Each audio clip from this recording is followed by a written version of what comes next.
Last week on Hood Stocks, we had Bangin' on Wax and Damu Riders legend Lil Hawk from CRENSHAW MAFlA on the show. During the interview, he talked about the time he and his people got into it with Big U and the Rollin' 60s back in 1991 during the showing of Boyz in the Hood. The first time I think I came encounter with Big U one time, it was on an accident. I'm not gonna go out into it, but and I was in the movie when Boyz in the Hood first came out. You know what I'm saying? And just so happened both our hoods was in the theater in the Universal Studio, and it was a big rumble when that motherfucker, you know what I'm saying? They made the news that night. I don't know if he took one to the leg that night. I don't know, but it was some shit like that happened. It was so chaotic that night. You know what I'm saying? But I believe he was there that night. You know what I'm saying? But it went up, and that motherfucker went up, and then see that little motherfucker said, "I ain't from Africa, I'm from CRENSHAW MAFlA." They said some slick. We went crazy. They said some slick. And we sprung right in action. But I'm gonna keep it clean with you. It was a gang, it was gang us. You know what I'm saying? On both sides and shit. But like I say, they was already in there first, so we came up in there. You know, they was like I said, I go out into it. Like I say, pulling a bush, you know, but like I say, but just speaking of Big U, that's the only time that I know we was in each other's presence though. But I was a youngster though. You know what I'm saying? I was in the movies that night, and that shit was already went up and that motherfucker, you know what I'm saying? Because like I say, little motherfucker talking about I ain't from Africa, I'm from CRENSHAW MAFlA. We weren't even expecting that shit. You know what I'm saying? Yeah. Now we knew about certain scenes that was in the movie, but John Singleton kept that as a goddamn surprise, right? He never told us about that shit, right? Because he knew we was gonna go crazy, right? Unfortunately, the movie Boyz in the Hood caused chaos at movie theaters all over the country.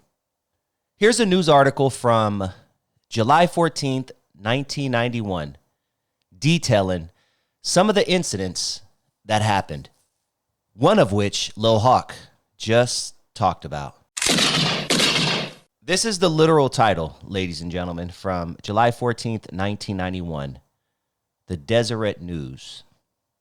1 dies, 31 are wounded after ghetto movie debut.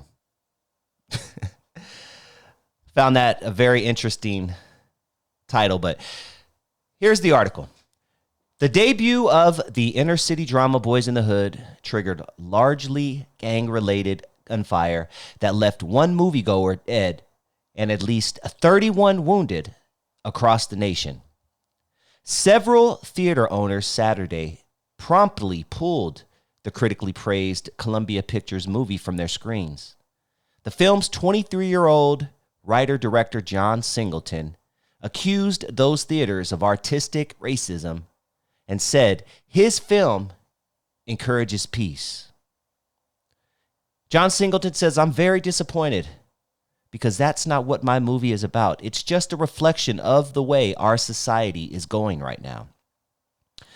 The violence, similar to that surrounding the March premiere of the drama New Jack City, New Jack City had some problems too at theaters, could have a profound impact on the future of Black-oriented films, just at a time when a new generation of Black directors like Singleton are becoming prominent. Violence has also accompanied the premieres of other movies, including The Godfather 3 last year and the 1988 film Colors. We all know that Colors caused some shit in the theaters. While the film Boyz in the Hood features some gang violence, its message is pacifistic. The film's final frames carry the plea, increase the peace. In the Chicago suburb of Riverdale, Illinois, a man was fatally shot early Saturday after a midnight showing at a drive-in. Michael Booth, 23, of Chicago, was pronounced dead at a hospital after being shot at the Halsted Twin Outdoor Theater. 5 people were wounded in or near an 18-theater complex in Universal City. That sounds like the one Lil Hawk was talking about right there, because the Universal City Walk, that we used to call it City Walk, is right next to Universal Studios. So let's see. Here, back to the article. 5 people were wounded in or near an 18-theater complex in Universal City, just north of Hollywood. The Cineplex Odeon complex canceled future showings of the film. Yeah, they weren't having it after the CRENSHAW Mafias in the 60s got into it at their establishment.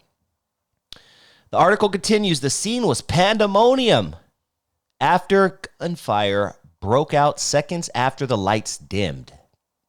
People were stampeding, said moviegoer Sally Dorsey.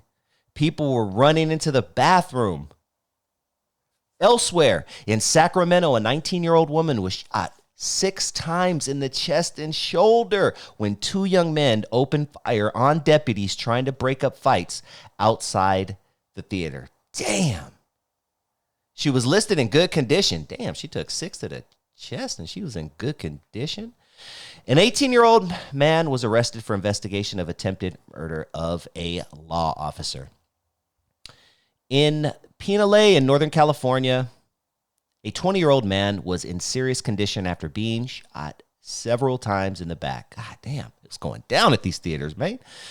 In Upland, I know Upland very well, 40 miles east of Los Angeles, 4 people were shot in what may have been a fight between 2 rival gangs. 2 of the wounded, including a 16-year-old girl, were hospitalized in fair condition.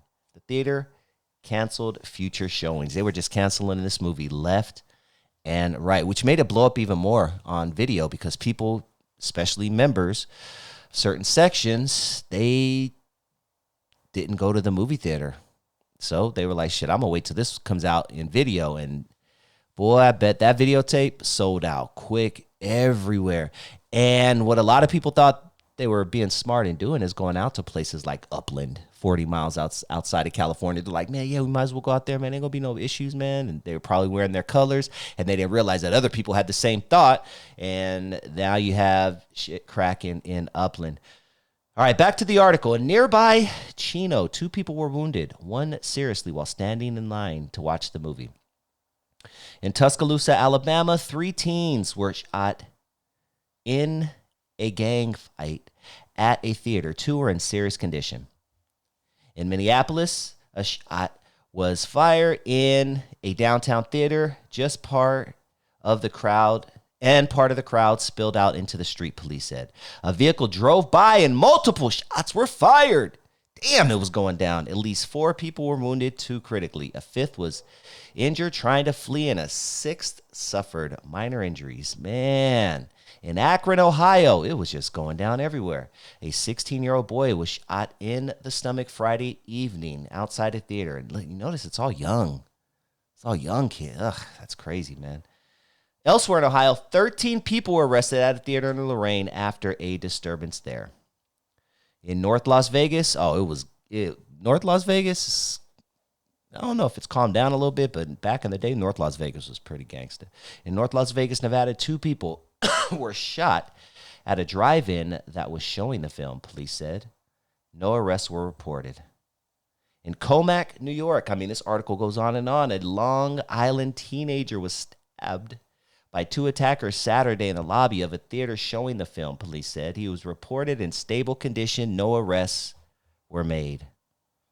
Dozens stormed a Racine, Wisconsin theater lobby after about 200 people sneaked into a side door, and managers canceled the Friday showing. Milwaukee police were called to break up a reported gang fight outside a theater. Columbia Pictures said theaters in Seattle, Chino, and Universal City pulled the film. Theaters in Upland and Waukegan, Illinois, also canceled showings. Hawaii officials asked Consolidated Theaters, the state's largest movie chain, not to show the film. A police spokesman said Cobb's Fox 10 Cinema in Tuscaloosa, Alabama, planned to eliminate late-night showings. The film's producer, Steve Nicolaides, deplored the violence, but defended the movie. He says, we cannot interpret these terrible acts of violence as a reason for artists to stop looking at the problems of our society. The problems will not somehow magically go away if we ignore them. Damn, it was going down at the theaters, man. What a sight that must have been when on screen, within just a few minutes of the movie, a little boy says, I ain't from Africa. I'm from CRENSHAW MAFlA. Could imagine how that could make it go left. But shout out to Lil Hawk for sharing that story. Don't even think I ever knew that story, heard that story. So that was the first time that I got to hear that. And shout out to Hoodstocks. I am part of Hoodstocks now. Guest host. I'm going to post the link in the description so you can check out the full interview on Hoodstocks of Lil Hawk YG from CRENSHAW MAFlA, just fresh out from doing 26 years behind bars. It's a great interview. You got to check it out. And please come over to Hoodstocks. If you don't know about Hoodstocks, I mean, Hoodstocks is one of the biggest things out. But if by some slim chance you never heard of Hoodstocks and you are a supporter of mine, please go over to Hoodstocks and check us out over there. I think you would really, really appreciate the channel. Check out some of the old interviews that Lucky has done. Definitely glad to be part of Hoodstocks over there. And once again, shout out to Lil Hawk, man. He's a great dude. He always brings great energy. He always has just great vibes and love. And he's a real dude, man. I mean, he's just one of the realest cats I've met. He's authentic. And unfortunately, authenticity is something that a lot of people are lacking nowadays. And it was just, you know, it's just good to know somebody like him still exists. And he's still putting out music. And he's still doing his thing that makes him happy. Go stream Damu Rada's Banging on Wax 2. Lil Hawk's voice is all over it. Go follow Lil Hawk on Instagram. Lil Hawk da famous Damu. Lil Hawk da famous Damu. And please hit that like button if you have not already. And if this is your first time joining the channel and you like what you hear, please hit that subscribe button. There will only be one old dirty bastard. There wasn't one before him, and there hasn't been one since. In a sea of giants that was the Wu-Tang Clan, ODB found a way to stand out. He brought a style to the game that cemented him as one of the most original MCs to ever touch a mic. I was recently watching old Blood TV clips, and I came across an old YouGod interview. In the interview, YouGod talked about what people inspired Old Dirty Bastard's style. And when I heard the answer, it made perfect sense. Old Dirty's idol was Biz Markie. Dude, I can't believe I never put that one together. ODB and Biz Markie were very similar. Creative. Original. They mixed in singing with their rapping. Oh, baby, I like it raw. Yeah, baby, I like it raw.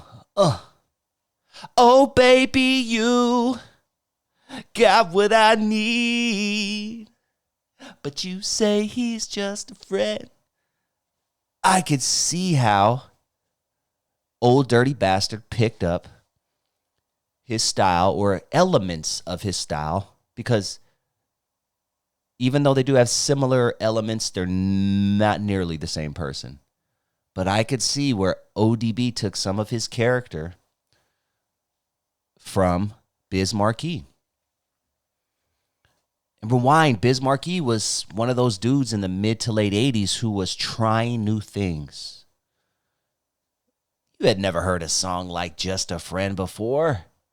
Wait, this rap dude is singing the hook by himself. He looks goofy as hell, let's keep it real, and he was going for that look in the video. Go back and watch the video. He was trying to be a goofy looking dude, trying to, you know, keep his chick, but she got a friend. No one had ever heard anything like that. And then when we heard that hook, oh, baby, you, and the beat drop, got what I need. But you say he's just a friend, man. That was huge. I could definitely picture a young, old, dirty bastard listening to that song and starting to formulate his character. Was ODB even a character? I don't know. I've heard many people say what you got from ODB on the mic was what you got from ODB in real life, which was very rare and is very rare in hip-hop. But of course, with that comes, with that type of character or realness, let's say realness, with that type of realness, you're for sure not going to live a very, very long life. And unfortunately, that's what happened to Old Dirty Bastard. Of course, he battled a lot of demons. My favorite ODB moment was watching MTV, and I haven't seen it in years. I got to go back and watch it, but all I remember is the camera crew was taking ODB around New York, and I remember him buying stuff with his welfare check money. Wait, he has a Yes, look at his first album cover. If you grew up in the 90s, you know exactly. 80s and 90s, you know exactly what that is. And apparently it was real. His, for lack of better words, welfare card. It would be called, what, an EBT card nowadays, I guess. I remember ODB talking about girls giving him certain STDs. Not once, but twice. First time ever you've heard anyone bragging about getting an STD. This was before Eminem. Like, now that I'm starting to think about it, I wonder if Eminem got a lot of his character from Old Dirty Bastard. I wonder if he studied Old Dirty Bastard. I know Eminem studied Redman. He really loved Redman from what I remember him talking about in several. I have to go on another rabbit hole and check that out, but yeah, that was a good moment with ODB. And of course, when he stormed the award show, talking about Wu-Tang is for the children. Legendary moment that people still talk about to this day. He said, man, I bought this suit, and y'all gonna hear me out. But shout out to ODB, one of the originals in this game, someone who can't be replaced. And just think about how good Wu-Tang Clan was. Every single MC in Wu-Tang Clan is better than the next, just as good as the next. So ODB found a way, and he wasn't the most clever, lyrical, I bomb atomically, Socrates' philosophies and hypotheses. Like, you're never going to hear that from ODB. So he figured, let me see if I can give it a little spin, play around with my lyrics, freestyle most of it. From what I understand, he freestyled a lot. He would just come in the booth, tell him to throw the beat on, he'd spit some shit and walk out. But yeah, he found a way to stand out in a sea of great, great MCs. Method Man. Come on. Ghostface Killer, one of my favorite MCs in the whole world. The RZA wasn't a slouch either, bro. The RZA came with it. You God. I can just keep Inspector Deg, but I might as well name the whole goddamn crew. They all had it. But there is a reason why ODB stands out amongst all of these cats. It was different, and it's so important to be different.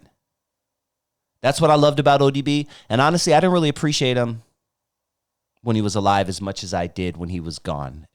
Sucks. Didn't understand what's the word I'm looking for? The magnitude, the impression that he made on hip-hop until he passed. I can't even lie. But ever since then, I realized he was the most important member of Wu-Tang. I don't think Wu-Tang would be the same Wu-Tang without ODB. I know it sounds crazy, but I don't think Wu-Tang would be the same Wu-Tang if it weren't for ODB. What do you guys think? Comment down below. What's your favorite ODB song? If you made it this far in the video, I want you to tell me what your favorite ODB song is. I would love to hear it. Please hit that like button if you have not already. And if this is your first time joining the channel and you like what you hear, please hit that subscribe button. Looking forward to catching up with my dude today. It's been a minute since he's been on the show. A lot of great stuff happening in his life, and he's going to share it with you in hopes that you can prosper as well and get what is coming to you in the land of milk and honey.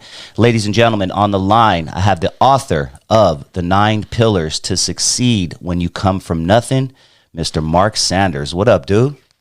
What's going on, my brother? Appreciate the invite, man. Yeah, glad to have you back, man. And for everybody out there, Mark has been on my show in the past. I'll put some links in the description. You know, we've talked about his life to an extent, you know, everything that he did before he changed his life around and decided to, you know what I'm saying, go the route of making money and making sure his family is financially set. So if you want to check out Mark's life story, please go in the description. I'll have some links. But he comes from nothing, just like you did out there. A lot of you guys out there did, and that's probably one of the reasons why he named his book The 9 Pillars to Succeed When You Come From Nothing. But I don't want to speak for you, Mark. Please tell everybody why you picked that title, man. Yeah, well, first off, man, you know, I'm into, you know, getting into my reading, and I'm into astrology and all that good stuff. So the number 9, you know, I'm into our research on that. You know, we're 9 ether beings. You know, when you think about the planets, when you think about the human body, you know, the number 9 is significant in multiple ways. So I picked 9 specifically for that. And then with the actual pillars, I took of those 9, the number 9, I took exactly the 9 biggest things that I think, that I know took me from the, you know, the streets and wanting to, you know, be the next Raymond Lee Washington or the next street guy that comes up and just thinks, you know, that's the way to live. These 9 pillars help me develop and look beyond that, you know, and I wanted to get that to the youth, man, because the youth, you know, these days, unfortunately, you know, there's not a lot of people giving their story back. And then the ones that are, man, you know, they get to a point where they're like the young Jeezy's giving you adversity for sale and stuff, man. I'm not on his level by any means, but to my own degree, I'm on my own level, you know, and I think, you know, just giving back, want to see the youth do better, man, because they in a bad place with music and, you know, the way social media is these days. You know, I didn't have this when I was coming up, so they got so much access to wrong information, man, and, you know, I just think with my following and the people I got following me, the parents that follow me, I'm hoping they buy this book and give it to their son and daughters. I think it's good for both, so. Yeah, I bought 2 myself, one for my son as well, who's 24 years old, about to graduate college, and I think this is going to be very helpful, and I encourage everybody out there to do the same. I'm also going to have the link to the book in the description as well. But when did you decide, Mark, to turn your life around? It was actually, man, like we spoke about, which I hope they go listen to it, man. The murder that took place when I was 16. You know, you realize that, you know, you're in a street environment, you want to prosper in the streets, and you wanting to, you know, make this image for yourself. You know, you hear the rappers talk about they only respect the shooters and the shooters only. We respect the one behind the gun, not in front of it. And you hear all these things, and you don't get your stripes unless you put in work. And, you know, you actually go do it for those that actually go do it. And, you know, by the grace of God, in my situation, man, God, for some reason, somehow, with my connections and the way my family was structured, man, I was fortunate enough to see a brighter day on that side. And on top of that, for those that don't know, I'm from the South. So gun law is a little bit different in the South. No bills are different, you know what I mean, when it comes to certain particular cases.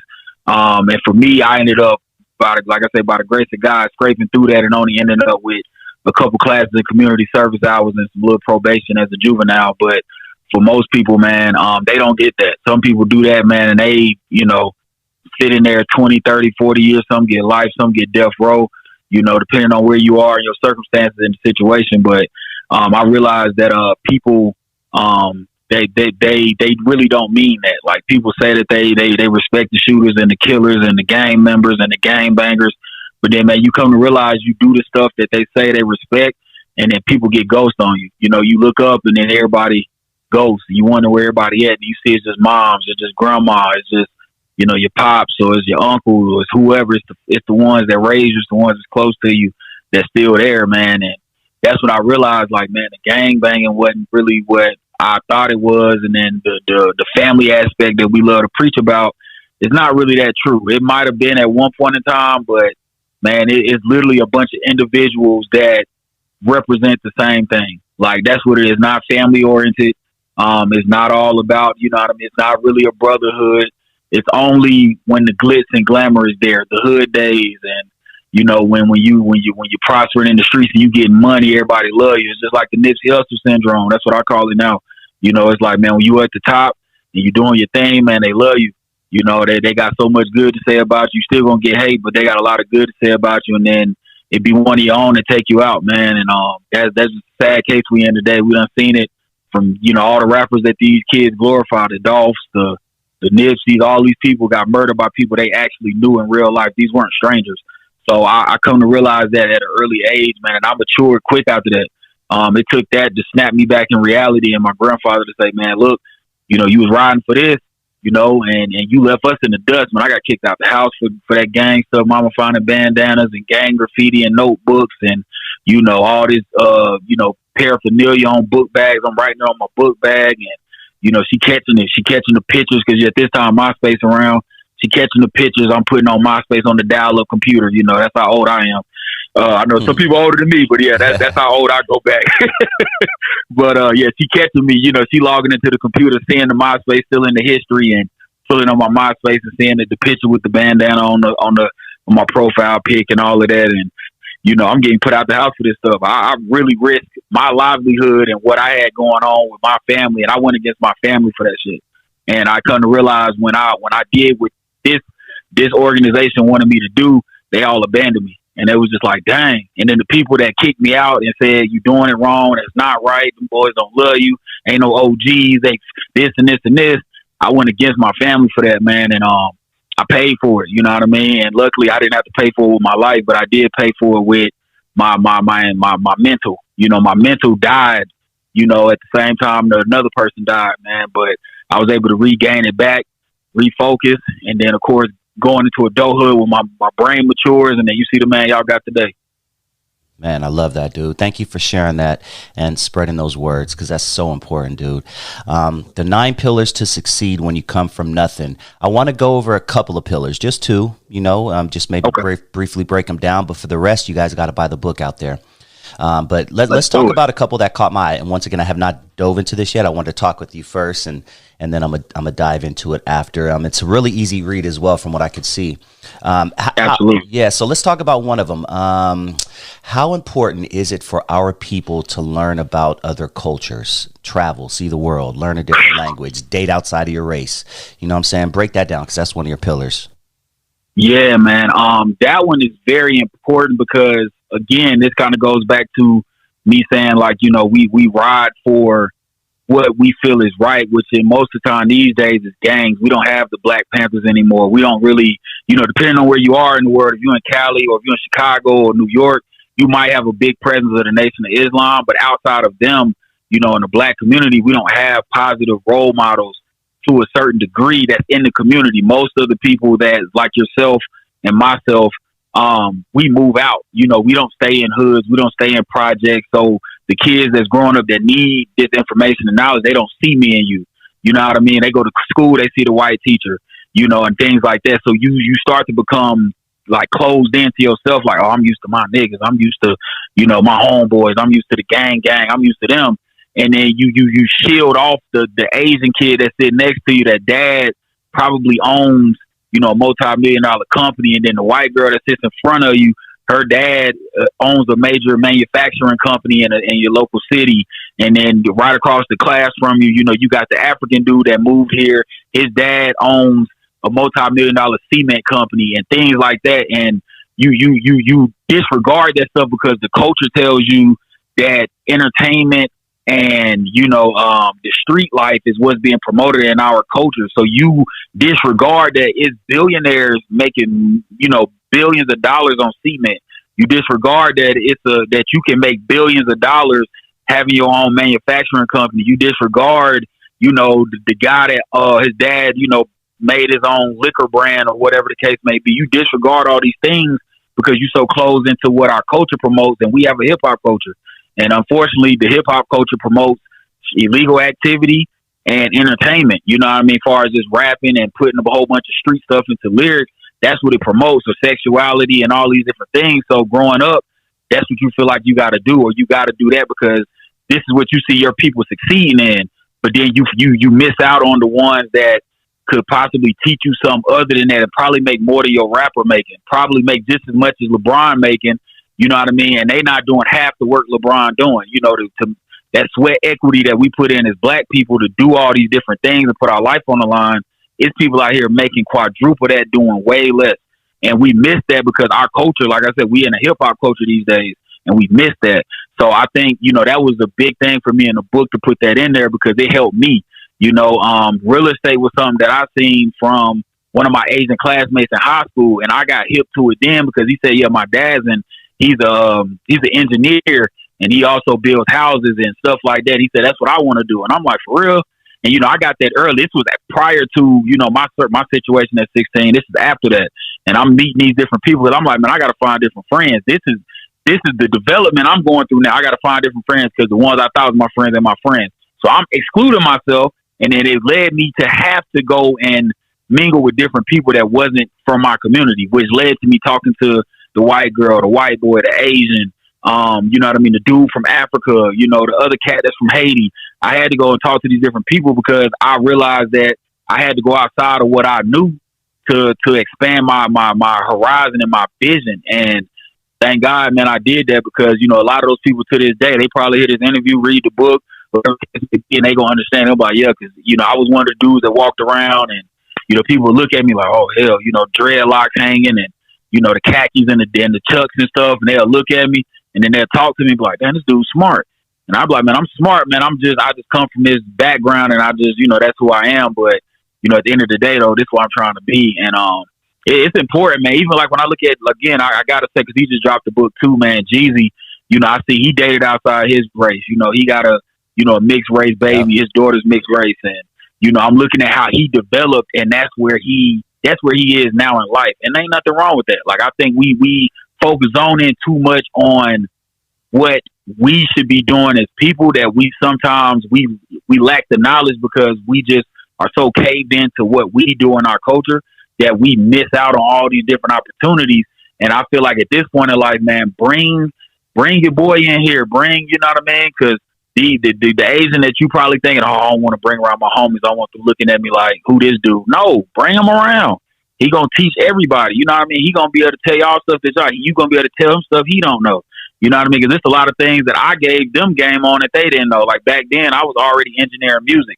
I taught my Asian dude, he wanted to come to the house and learn how to engineer. I taught him that with the follow-up that he would bring me to his house, and I met his father, who was a manufacturer. He did clothes, and he had his own sewing company. He had all these like different layouts of like sewing machines and stuff. Dude, it was crazy, man. I met him early. That's what made me want to get into doing the bag churches of clothes. That's where that comes from, you know. And like I said, my white girl, her dad, you know, was doing architecture work. He was an engineer. He built houses. That's what gave me the idea to do the real estate. Just so happened my frat brother Trey had already started it, and we just tag teamed up and started doing that. You know, so everything I learned back then that I seen that these guys were living in the multi-million-dollar houses, driving their Mercedes, the Maseratis and stuff, and they weren't rappers, they wasn't drug dealers, they didn't do nothing illegal, they wasn't involved in the culture, and they making, if not as much as them, way more. And I was like, yeah, I want to be doing this because rappers a stepping stone. You know, doing music was, and I like music, but I always wanted to do what I do now, which is, you know, take care of my family, be an entrepreneur, and teach the youth that it's different things to do out here than just rap and play sports, man, or scam or rob or do whatever you feel like you need to do. It's different ways to do stuff, man. So, but you would only know that if you go outside our culture. Because like I said, again, our culture is hip hop based, and hip hop today isn't what it was when Rakim them was rapping. Today it's all about drilling, killing, you know, sex, you know what I mean, having multiple women and all of that BS that don't matter, you know. And then half of them that's saying that, they go back home to their wife and their kids or whatever, and then they living their best life. You know, I can't really say too much about the young ones, but the ones that are, you know, your generation, my generation that was doing it, man, they had wives. Ice Cube had a wife. Snoop had a wife. Yep. You know, we can go down the list. You know what I mean? These dudes all had wives and kids at home, man. So I just say, man, we just got to get past the bullshit, move forward, and it starts with the youth. So. Yes, sir. Yes, sir. Let's do one more from the 9 Pillars to Succeed When You Come From Nothing by Mark Sanders. Let's do one more pillar before we end it. This one caught my eye as well. Understand how the country is run. Break that down. All right. So I think a lot of times with me, this is just my perspective. I think that pillar was important because we only understand social media. We only understand what social media puts out.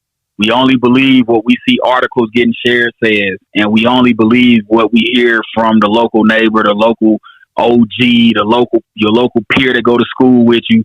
You only keep those sources there, and half the time they don't know.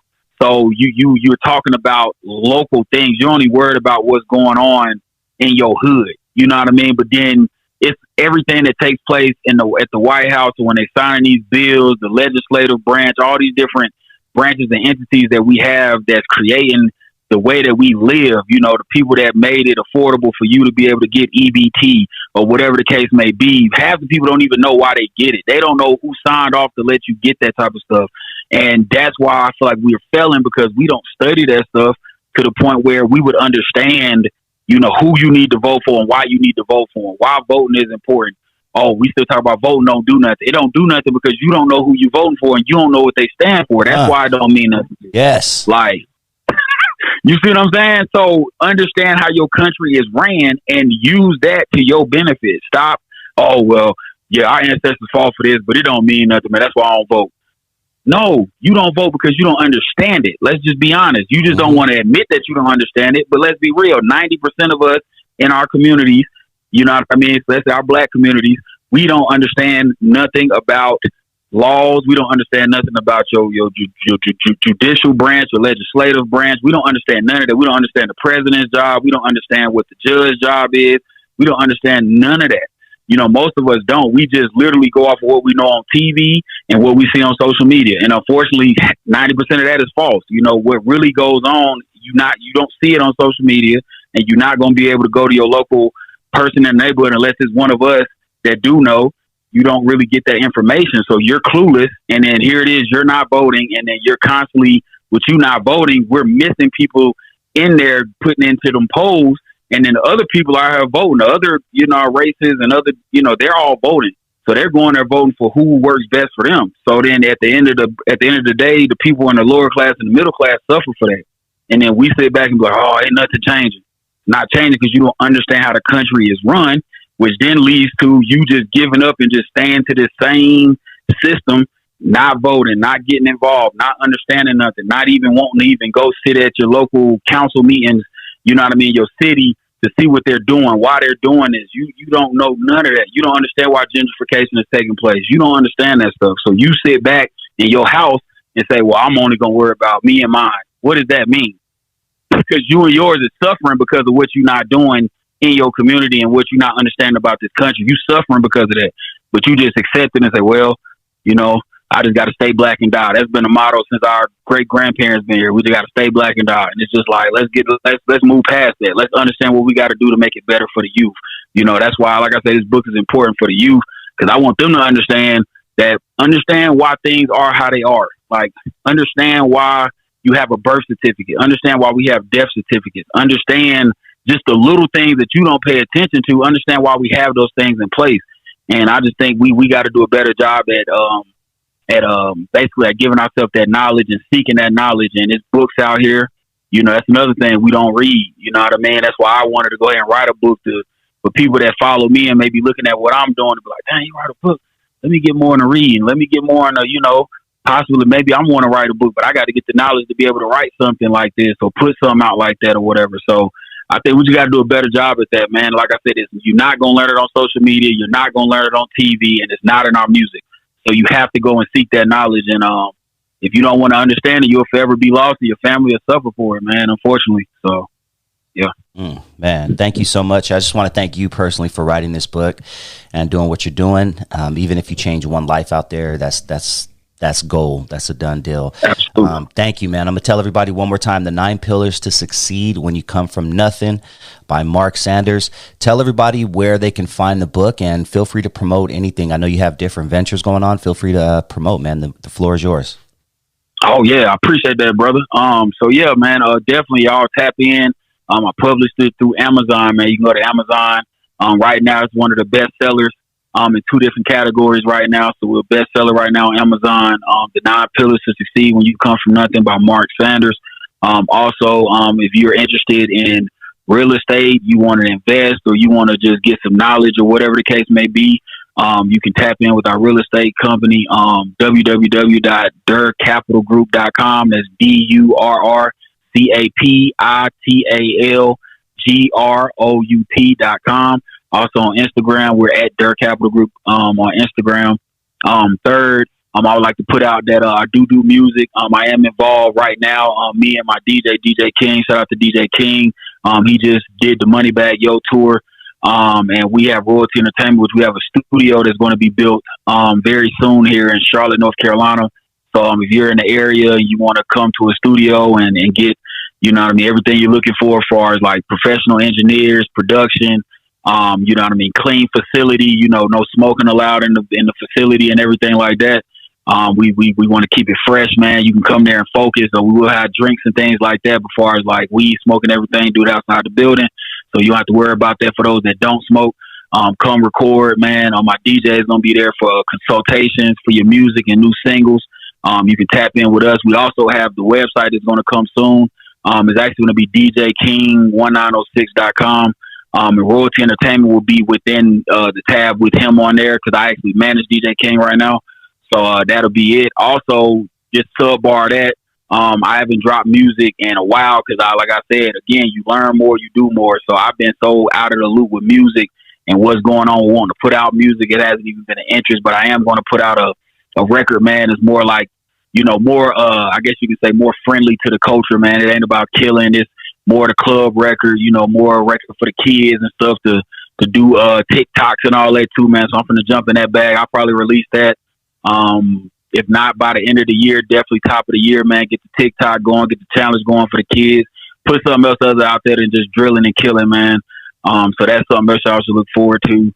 And also, I'm actually writing a movie next, so I'm jumping in my Ice Cube bag. Nice. I'm actually in yeah, man. So I got a movie I'm writing at this moment right now now this is for the culture, but it's also a spinoff of the 9 Pillars to Succeed, because when people see the movie, if you read my book, you'll understand where the movie comes from. So then you'll say, so I'm putting that together right now. Talking to one of the representatives at Netflix, man. I ain't gonna say too much more on that, but hopefully we can lock in a situation over there, man. So definitely next year, within the next, you know, I don't know how that's gonna work with time frame. Hopefully next year, but you know, definitely know I'm in the works of putting out a movie, man. So y'all will see that coming soon too. So that'll be it for me, man. Man, very happy for you, and just knowing you for a few years now, I'm very proud of everything you're doing. Keep up the great work, and it's only going to get better from here, man. Thank you, Mark. Man, I appreciate it. Most def. I'll be in touch with you soon, all right? Will do, bro. Shout out to DustyVisionTV, man. Y'all tap in. Much love, man. Peace, dude. Walking it down into my next Ramadan.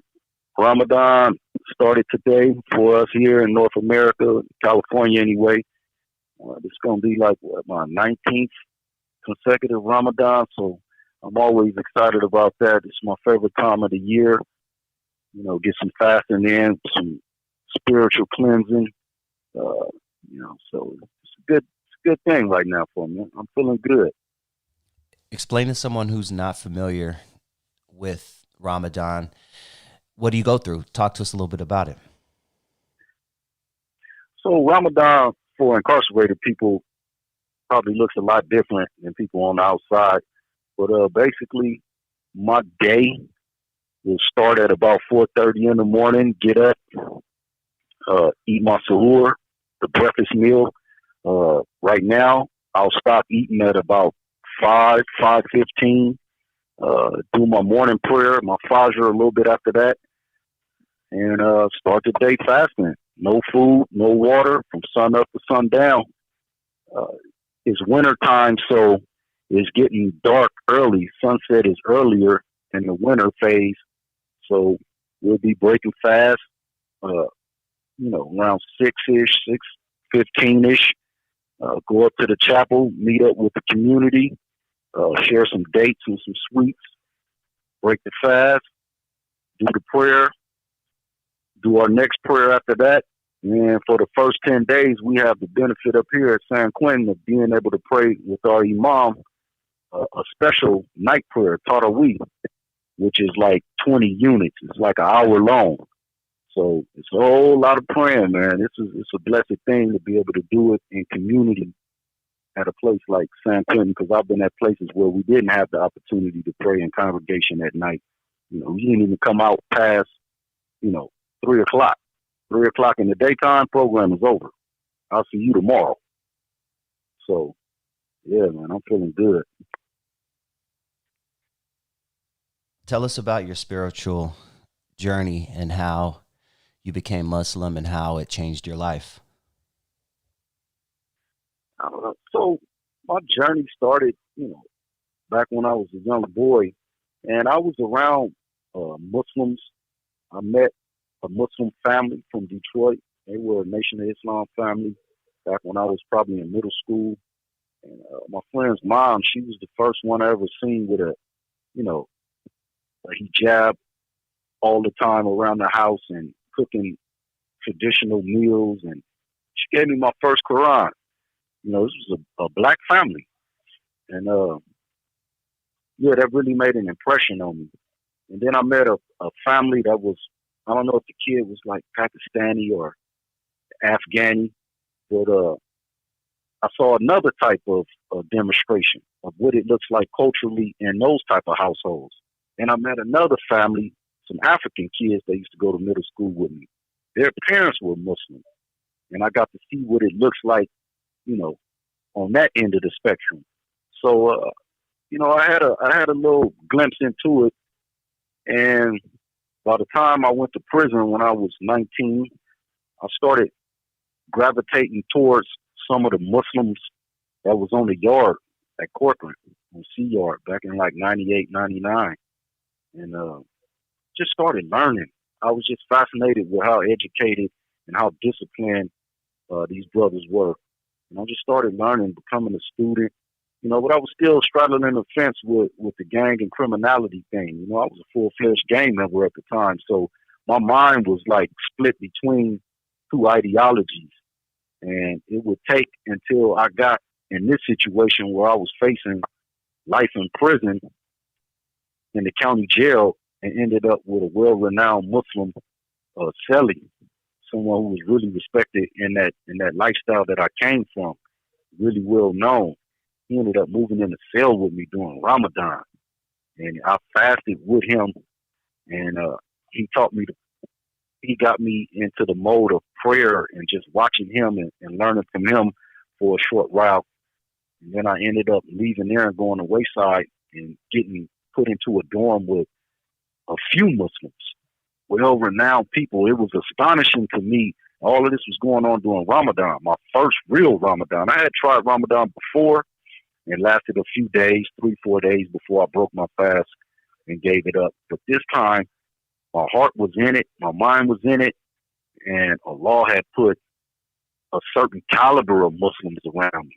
Ones that I was reminded of, the people that I left that lifestyle following. These were people with that same kind of spine and firmness about them in Islam. And that's what it took for me, is to be around those kind of Muslims that resembled the kind of guys that I used to follow in the streets. But these guys were doing good and right. And after my first Ramadan, I read the Quran cover to cover. And after my first Ramadan, I was convinced that this is indeed the right path. And I ended up I was out to court from USP Pollock. I ended up going back to Pollock after that.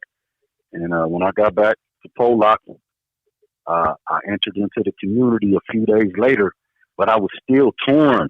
I had never been on a prison yard where I was a Muslim. I had been on a prison yard as a gang member and criminal that socialized with Muslims. This call and your telephone number will be monitored and recorded. But I had never been on a prison yard as a Muslim. And I remember one of my young guys that was in the cell with me before I went back to USP Pollock from around my ways, from my neighborhood, man. He was fighting a life sentence too. And we used to read at night. I read the Quran, he read the Bible. And he asked me, when you go back to the yard, big homie, what you gonna do? Who you gonna be with? I told him, I don't know. I never been on the yard as a Muslim. I'll write you and tell you. And we laughed about it, but I was serious. And so for those first 3 or 4 days being back on that yard in a high security environment, in a supermax environment, my first inclination was to fall in with the homies and do what I know. But it weighed heavy on my heart because the Muslims, they knew without me even saying that, I know that little brother. I've seen him before, and he looks different now. He's a Muslim. Something has changed with him. And so when they finally approached me, I told them the truth. Like, yeah, I'm Muslim. I took my Shahada. And they just pulled me in. They pulled me out of the depths of darkness, triple darkness, and pulled me, embraced me, and pulled me into the masjid, into the community, and protected me and surrounded me with love and knowledge. And at the time, you got to remember, I'm probably 28, 29 years old, and the federal penitentiary just got a fresh life sentence in the state, about to finish up this time and go to the state. I didn't know it then, but my next destination was going to be Pelican Bay. So again, Allah put me in the right place at the right time to get what I needed, the provisions I was going to need to continue that journey, the knowledge, the wisdom, the understanding, the spine, to be able to stand up on this deen.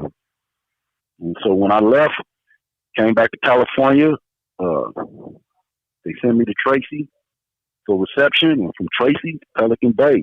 And then when I got to Pelican Bay, I ended up being the Amir, the leader of the Muslim community on AUR. And I can say that during my tenure as the spiritual guide of that community, there was no Muslim on Muslim violence for the first time in decades. For the 3 years that I held the reins and tried to guide brothers from the darkness into the light like I was. And every Ramadan was a blessing. And now here I am all these years later, 19 Ramadans later, keep running into these youngsters, man. They old now, saying, brother, you remember me? I was a kid back then. And it's always a reminder that man don't make Muslims, Allah makes Muslims, because a lot of these youngsters and people that I was talking to, standing up on that minbar, preaching to, they was in the same predicament I was in, and they just wasn't ready at that time. And now I see them all these years later, all the time. And they say, man, God is good.